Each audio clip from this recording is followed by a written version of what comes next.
सुदेवा को लाडू वेलू द्वारिका नारायणा जी, जसोदा को प्यारू वेलू द्वारिका नारायणा जी, वसुदेवा को लाडू वेलू द्वारिका नारायणा जी, जसोदा को प्यारू वेलू द्वारिका नारायणा जी, रूपा को रस्ती यावेलू, रूपा को रस्ती यावेलू द्वारिका नारायणा जी, गायों को चरई यावेलू द्वारिका नारायणा जी, गायों को चरई यावेलू द्वारिका नारायणा जी। वसुदेवा को लाडू होलू द्वारिका नारायणा जी, यशोदा को प्यारू होलू द्वारिका नारायणा जी।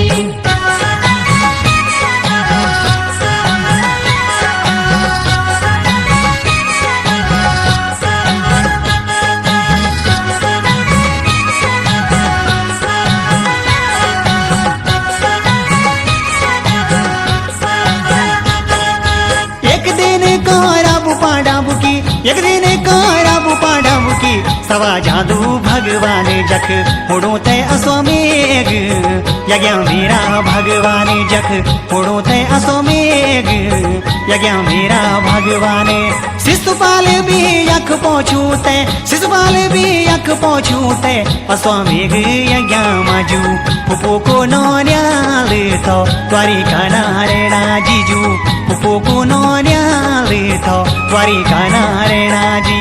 वसुदेवा को लाडू होलू द्वारिका नारायणा जी, यशोदा को प्यारू होलू द्वारिका नारायणा जी, वसुदेवा को लाडू होलू द्वारिका नारायणा जी, यशोदा को प्यारू होलू द्वारिका नारायणा जी।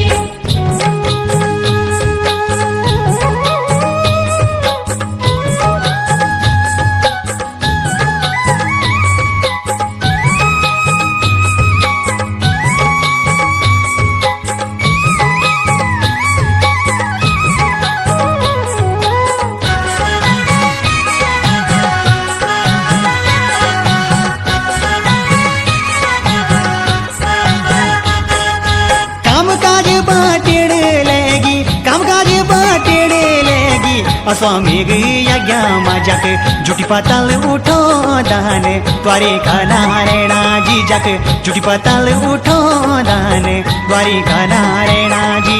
भगवान अपुते बता दो, भगवान अपुते बता दो, जुटी पतल उठो दो तब मजाक उड़ो दो, दुष्ट पापी शिशुपाले तब मजाक उड़ो दो, दुष्ट पापी शिशुपाले।